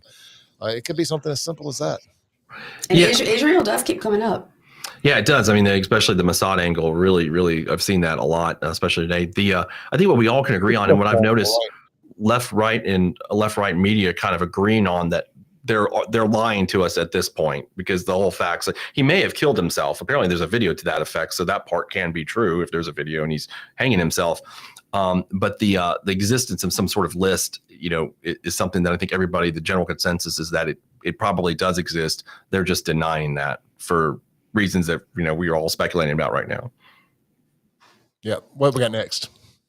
That is what I've got for tonight, Epstein. Unless if you want to go into some local stories, we got the shooting and. Well, I want to say that I'm praying for Texas. I couldn't sleep last night. I read the heartbreaking, harrowing stories of the people who are out there searching for who may still be alive, or even the bodies, just to bring closure to the families in that poor camp. Oh God, it's just devastating. It's terrible. I talked about this on my show this morning. There's a Coast Guard member that they're crediting with personally saving over 160 lives from that camp. I saw that. Yeah. Phenomenal. Those are the kind of stories that I want to hear about our military and just Americans in general. Let's celebrate these heroes. I mean, even in a time of tragedy, you got people out there that are risking it all and saving, even if just one life, but save 160 lives. Phenomenal. And they're giving him all the credit, but clearly he was part of a team that was doing this. There's no way he did this individually, but nonetheless, that we were able to save some lives there. And I see all this stuff just back and forth on the internet. And it's disgusting.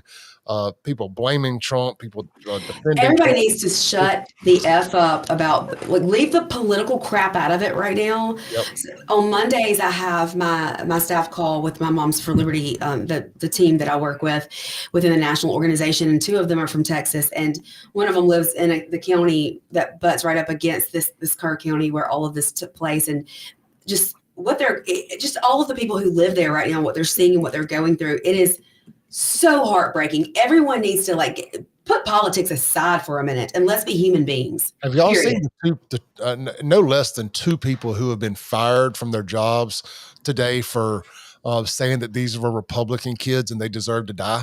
Oh my gosh. Oh no, I'm pulling it up on the screen. Now, for you. let me be one of the mamas who lost a kid, and I would be ready to kill somebody that said that. Here's fucked around and found out champion number 1. Shaun, if you would please hit the approve over there on the side. Yeah, gotcha. All right, let's take a look at this one here. This is Houston, Texas pediatrician doctor. Wow. This is a friggin' child doctor, pediatrician, Dr. Christina Propst, has been fired after facing backlash for posting that the 80+ Texas flood victims, including children, were Trump supporters who got what they voted for. That's who you want to Jesus. take your kid to when they're sick, huh? Yeah.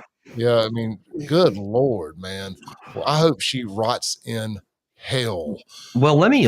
There's one thing I did want to say about the Clay too. I actually dug kind of deep into what happened, and you know me, I always hate when you and I, Lindsey, talk about this all the time. I hate when it's everybody immediately tries to jump on the other side and blame whatever the national tragedy is on politics or whatever. So apparently, some of the narrative coming out was that the Doge cuts to the National Weather Service causes. This is I've read a really good Substack about this, how it's not that's inaccurate. That's not. Now the Substack was saying this is an example why we need to fund the National Weather Service, but this was not the cause of that issue.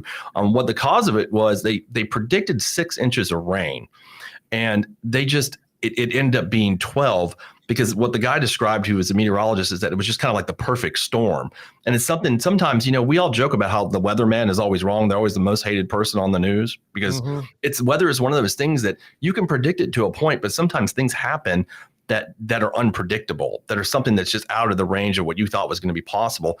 So there wasn't because of cuts to the National Weather Service or NOAA or whatever that is. This was just kind of one of those freak moment storms, the way he described it. And I thought that was pretty interesting. I want to play. So here's our fucked around and found out grand champion. Hold on, Clay. Is this this looks like the woman from, what was it, Renaissance with the Texas tag? It does. Loser. Is that her? Looks a lot like her. No, but same energy. Y'all let me know if y'all can hear this. I forget if I got to pull it up at a tab or a window.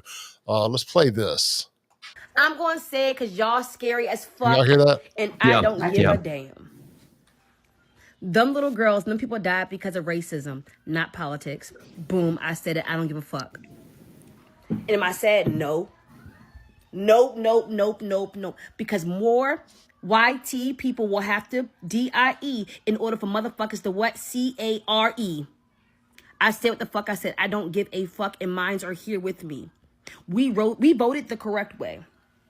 You reap what the fuck you sow. Just the night before the flash flood happened, y'all were okay with motherfuckers being stripped away from their motherfucking families and never seeing them again. People being deported. Y'all were okay with that. Be okay with not finding Sarah Lou. Be okay with not finding Billy. Be okay with never seeing them again. Keep that same energy, because I'm here for it. I am so here for it. Because I've been reading the comments and the shit y'all be saying. Y'all didn't give a fuck when it was brown people. We sorry that it's white people now, but that's going to happen. This is going to be a repetitive cycle going to happen over and over and over and over and over and over and over again until y'all get tired. Racism cost y'all more than y'all thought. Racism wrote that line? Racism wrote a check that your ass couldn't cash. Yeah, racism wrote a check that your ass couldn't cash.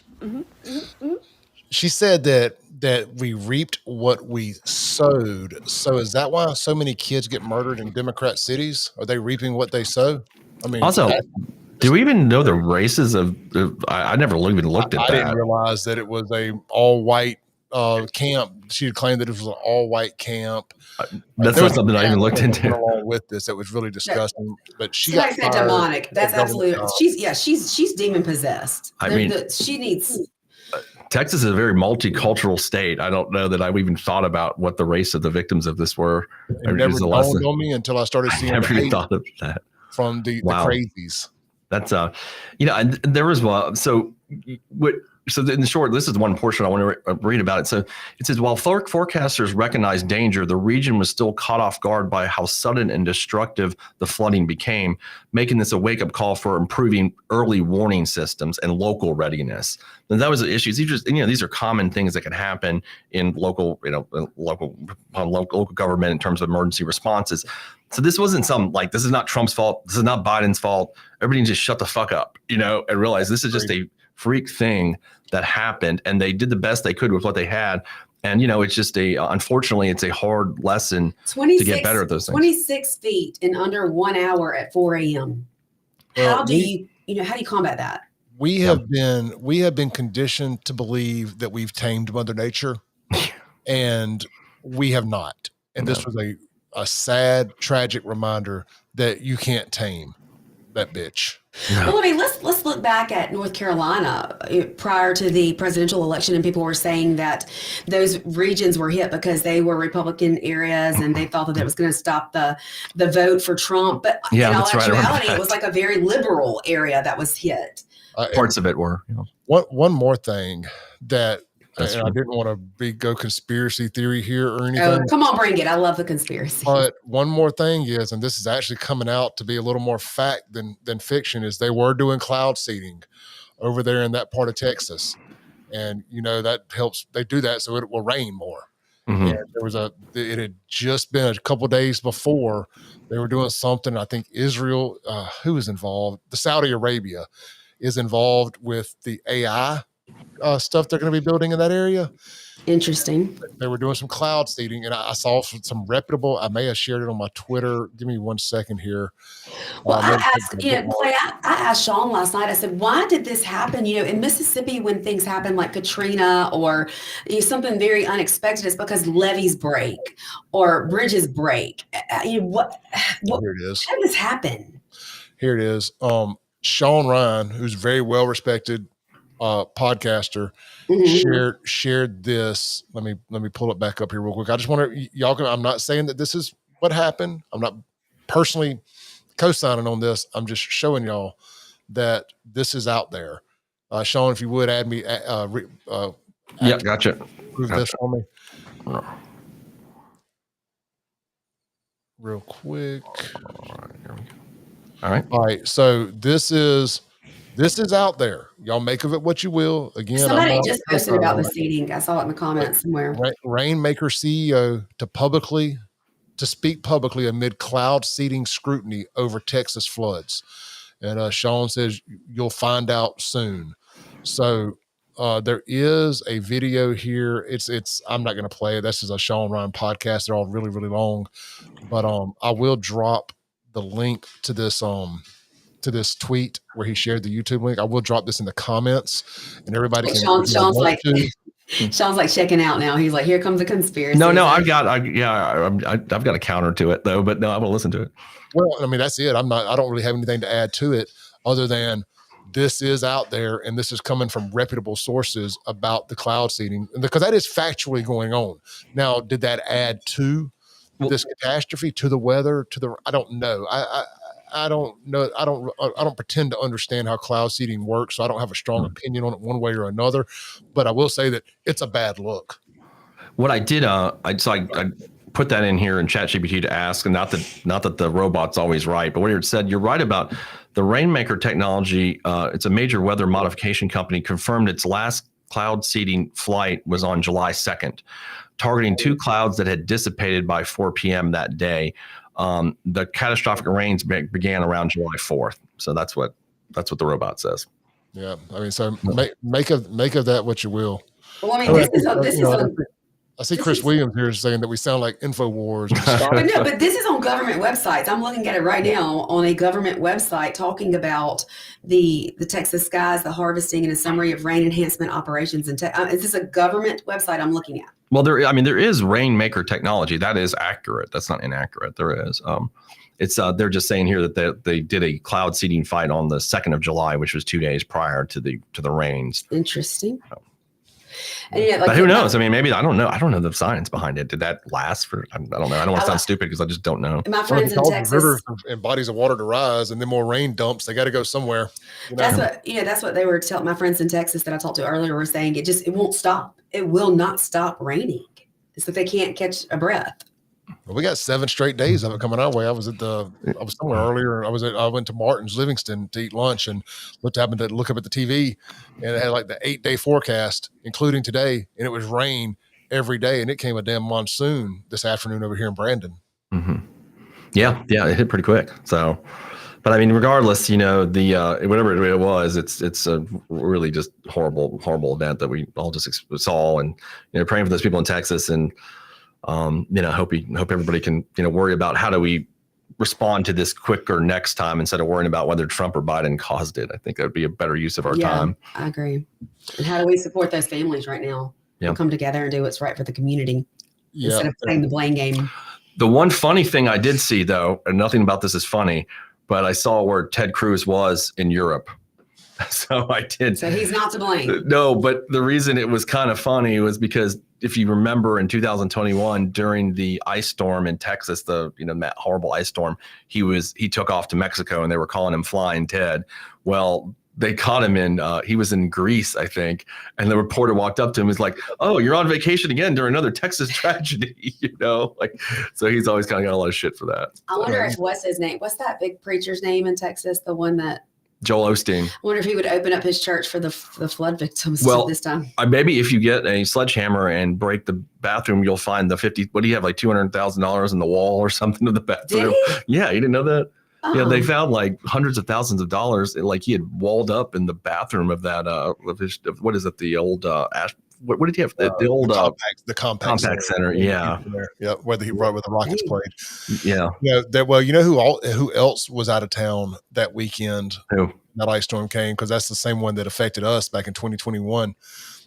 That's when Chockway was out in California for the NAACP Image Awards, and it's where that famous picture of him and the transvestite came from. I was looking for it on my computer here, and I can't quite put my finger on it. But did he have his yellow suit on in that one too?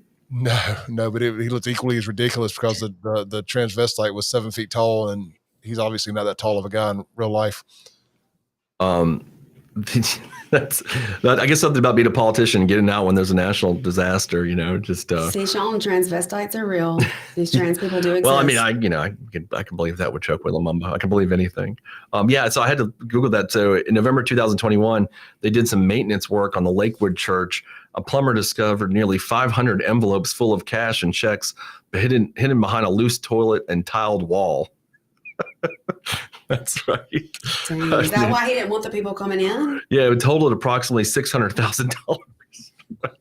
So wow. What's he like? He's wallet up. He's not just doesn't want to pay taxes on the money, and so that's a grifter, cash right? in. That's what you call a grifter. I don't know. Is that from the donation plate? He just takes that and he walls it up into the bathroom. Yeah. That's a weird one. I don't understand why the churches already don't pay taxes. So what would have been the point in hiding? Yeah, that's right. Yeah, I guess launder it, but I guess he pays income taxes though, right? Doesn't he? He would still pay personal income tax. Yeah, he would. I'm just saying, with the church, I guess if you don't want to have to launder it and all that, but just have straight cash money. That's, just in 600,000. That's a pretty good sum in cash. It's a lot of money. I bet I can get behind not wanting to pay taxes and support all this monkey shit that our government's been supporting the last few years. So I won't hold that against them. Do you, if you're the plumber, this is the question. Do you tell anybody about that you found this money? No. Because how much really came up? How much was really behind that wall?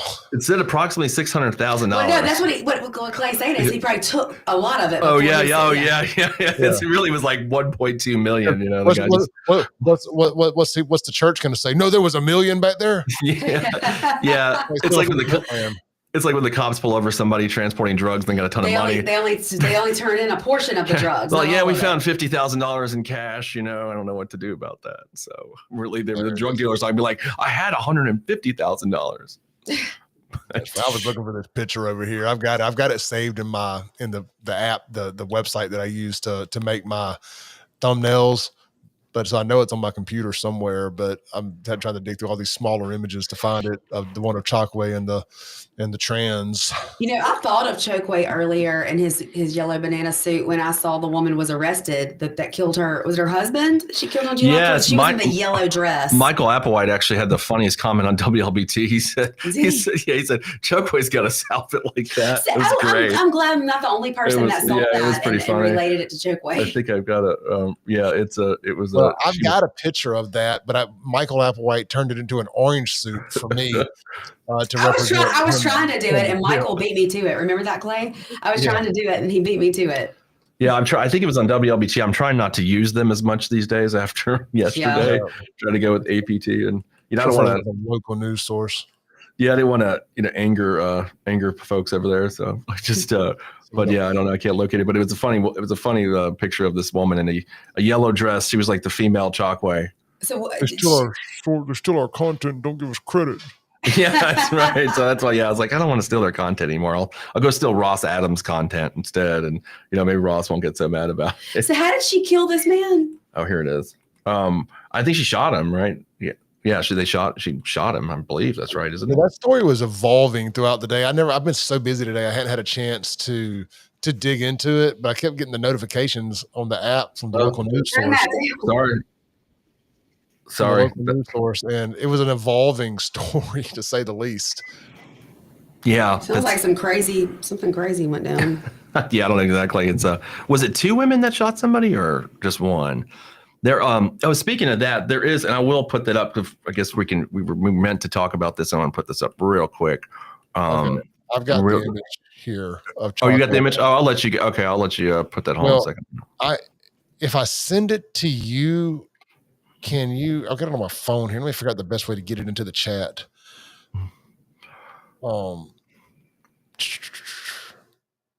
This is interesting. On Facebook, and I can pull it up. That'll be the easiest way to do this. Oh, look at this. What? Oh yeah, I saw that. Mm-hmm. I just saw that. Yeah. Dang it.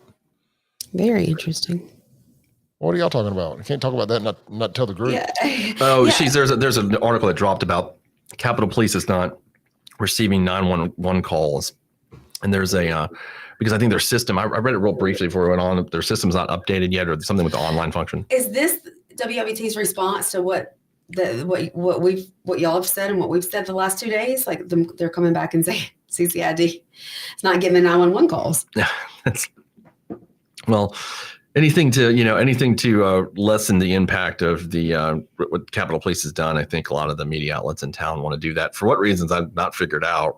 Like it's like, I mean, are we trying to get, I don't know what's the word here, participation trophies or something? Like is it an award? Like we stopped the most crime. Like who gives a shit? Like whoever does it, I'm glad for you. You're government employees that we pay for, So like whoever gets the job done, that's fine. I don't think you get it. I mean, does it really matter as long as it's getting done? I don't understand that. You want to add the screen? Pull that up. Yeah. Okay, there we go. There's. How tall is that woman or man or whatever it is? All right, Lindsey will help me if I said that. It could be 6 foot tall because he's obviously short.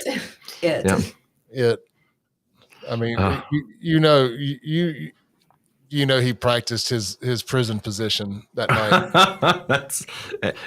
It's good. Practice makes perfect play, and he's going to need that here in the coming future. He's going to need that very much. So, bottom bitch. Yikes. That's bad. Scary. That's scary. I just think that we just end it here, right? There's no coming back from this. I got one more before we end the night, just real quick. Can you move that image and I'll put this up? Okay. This will take 2 seconds and we can let everybody go here. 1 second here. Let me get this It's the. I still ain't done a nickel's worth of show prep for tomorrow. Well, you just use all this stuff. I think so. We're Just going to use it. rehash this tomorrow. So what we got here is it's a 27-year-old man from Jackson, Mississippi was arrested this weekend after allegedly hacking into the Hinds County Human Services system and approving every single application for food stamps. But he didn't stop there. He reportedly had a new EBT cards mailed out to applicants with $2,500 loaded on each of them, and even credited existing card holders with an extra $2,500. His mom was set at $100,000, and he's posted that. So that's Fox News. If you're going to do something like that, you need to go in and change the paternity test of all the people getting child support. Yeah, that's a good idea. That would be funny. And you could get somebody to pay you to do that, right? That's it. Yeah, that's it. So this guy, and it's sad too, because he's obviously very talented with a computer. He could have done something more with his life than this. I mean, he's obviously not a dumbass. Well, look at all the trans pro people that are out there in the streets advocating for that. They can do lots of good things with their lives, but they don't. Yeah, but I'm talking about this guy's got computer skills. He's obviously able. I don't know. I can't hack. I don't know. I can use a computer pretty well, but I don't know how to hack anything. Like that takes some talent to be able to hack into the Department of Human Services system and do that. I think he could have used maybe he'll go work for Mossad like Jeffrey Epstein. I mean, like that would be his next step. Maybe so. That's funny. I mean, I know a guy that was buying drugs on the Silk Road or whatever, and got arrested here, and whichever agency it was made quite the deal with him to show them how he was doing it to stay out of jail.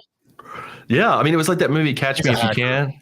I did see that one. I saw that one. What? Catch Me If You Can. Catch Me If You Can. Leonardo DiCaprio when he plays that Frank Abagnale, I can't pronounce it, and he teaches them about check forgeries and how good he was, and he goes to work for the FBI. See, this guy can go to work, for some law enforcement agency because he's a good. JT said he's the ghetto Robin Hood. Yeah. The hood Robin Hood. That's it, man. I mean, actually, can you imagine? I don't know if I'd want to prosecute this guy if I was back at the DA's office, because this would be a shitty jury appeal argument, like saying, ladies and gentlemen, he gave all this money out to poor people, and everybody's like, what? We're not convicting him. It's like prosecuting the guy that stole food at the grocery store. Buddy of mine texted and said, whatever happened to sending nonviolent bad guys to the army? That's I'm glad you brought that up. A great example for that. If they're bad guys, do we really want them fighting for our country then? Yeah. Is this really a bad guy? No. Nonviolent. I don't care. Within reason. I think nonviolent felons should get their firearms back. I mean, maybe a happy medium would be if you go serve in the military, you get your voting and firearm owning rights back if you're a felon, and you get your felon forgiven. When I was at the DA's office, I sent several people to the Army and the Marines. We were able to work that out with several. You got to do that as like their punishment? Mm-hmm. Yeah, we dismissed their case and then allowed them to join. Yeah, it was, and it worked out pretty well. I always was a big advocate, especially for younger folks, and give them a shot. I think it's a great thing. If obviously not like from their terrible parents and stuff, and give them life. Mm-hmm. Not saying everybody had a terrible parent, but just saying there's a lot of people who parents aren't present. It actually gets them out of the hood or out of whatever the bad situation is, out of the trailer park, out of whatever, and into a much better situation. And it's something that we need to really start looking at again, from a prosecutorial standpoint, is giving that option of, you don't want to go to jail, go join the military. Somebody got really mad at me when I suggested this on my show a couple of years ago. Like somebody that was in the military called in, cussed me out, and told me this was the worst idea. They took it very, very sacred that we were just using the military as punishment for crime. But I was like, I always thought that we did this for years. I remember growing up, maybe it's a Gen X thing, but I know a lot of people that went to the military instead of jail.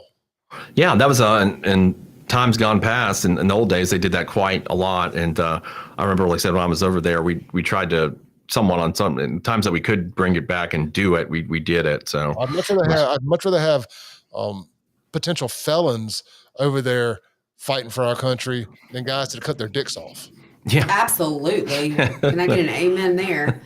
I think there is an issue, and I know that y'all have talked about this before, but to get your citizenship quicker, or to become a citizen faster, be able to serve, that's a little scary to me. That's a fine line there. You just don't ever know. Well, it just depends on where you're from and what your beliefs are. I don't know. I don't necessarily have a problem with that. I know it sounds bad when you talk about that. You say it out loud, like military age men coming over from places and joining our military. I'll reserve judgment on this one because I haven't served in the military, so I don't know. On the surface, I can see both sides of it.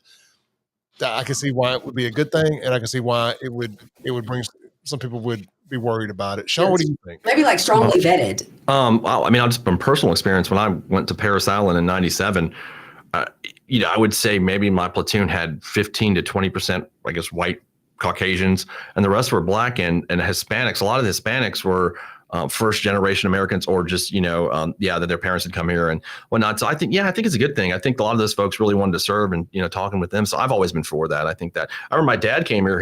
One of the pathways he tried to get his citizenship was to do that, but they wouldn't let him. And that was even during Vietnam. He was like, I'll join the, army during Vietnam. But I'm totally in favor of it. I mean, I think there needs to be some vetting. I don't want like I don't want an Islamic terrorist to join the Marines or the army. But I think one of my good buddies who's pretty high up over there at the guard texted in and said, "Hell yeah, we want these people. They do plenty of vetting before they join." Yeah. I mean, I would say if there's like a ton of vetting and we know for sure that they're legit, they're not my initial reaction was I don't have a problem with it, but I would defer to guys that serve and ask what they think, because I would just be kind of just speaking for off the cuff.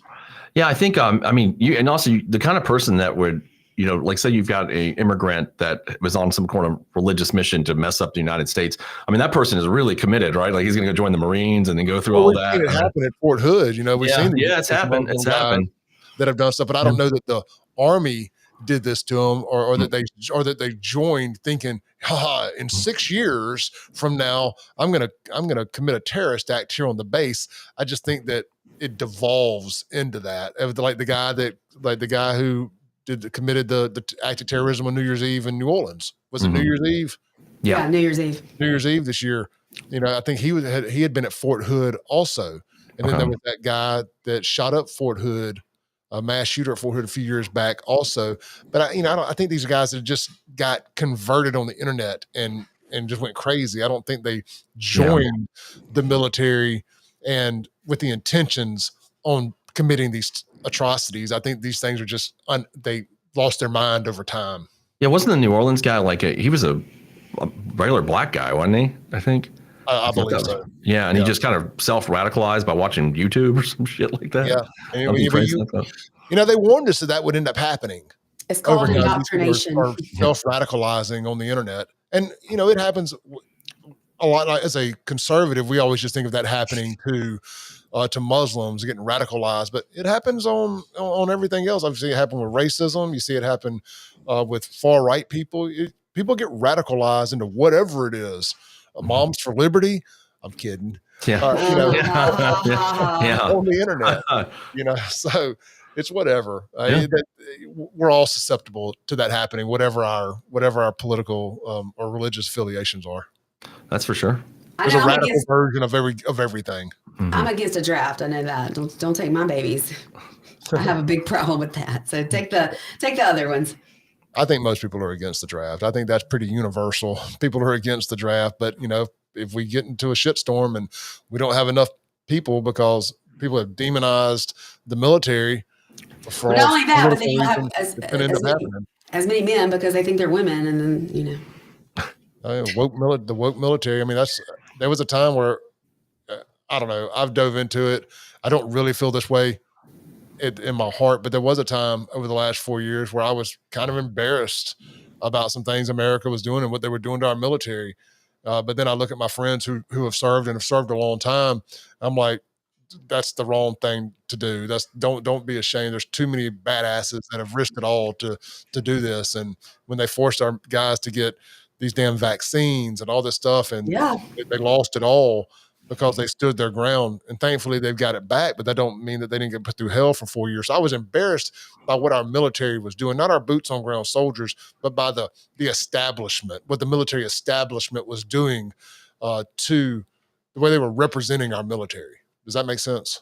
Yeah, absolutely. I've had a blast. I did too. Did we show the yellow picture No, of the you one? didn't show the yellow I dress. did. One last thing before we go. I just found it. Our friend Kingfish actually had it up. It's right here, so everybody can look at that. It's We need to put a side by side of her and Chokeway in his yellow banana suit. there she is, and in the same outfit, as our mayor. So there you go. Not mayor anymore. Well, not mayor, our former mayor. So there she is right there.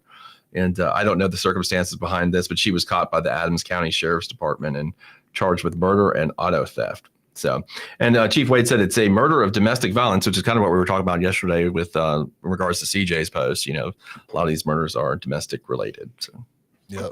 Well, guys, I got to get off here. Yep. I've had a blast, and we will see y'all back tomorrow night here at 8:00, and I will see y'all in the morning at 7 a.m. at WYAB, and wherever you're watching this stream on my end. Shaun and Lindsey with Crossing the Aisle will be on from noon to 1 on WYAB, and wherever you're watching their stream at, if you're on one of their platforms. And we're going to do our best to stick to this every weeknight, 8 p.m. until we keep saying 1 hour, but yeah, tonight it's hard. It's hard once you get going. We're sitting at 1:44 right now. So, it makes you understand why these really good podcasts are 3 hours long. Mm-hmm. And I think 2 hours is really the number, but we're right at an hour and 45 minutes. I appreciate everybody tuning in. Thank y'all so much. Yep. Thanks, everybody. On my website, buyfafo.com. Grab a shirt, and I'll see y'all back on the radio tomorrow morning. And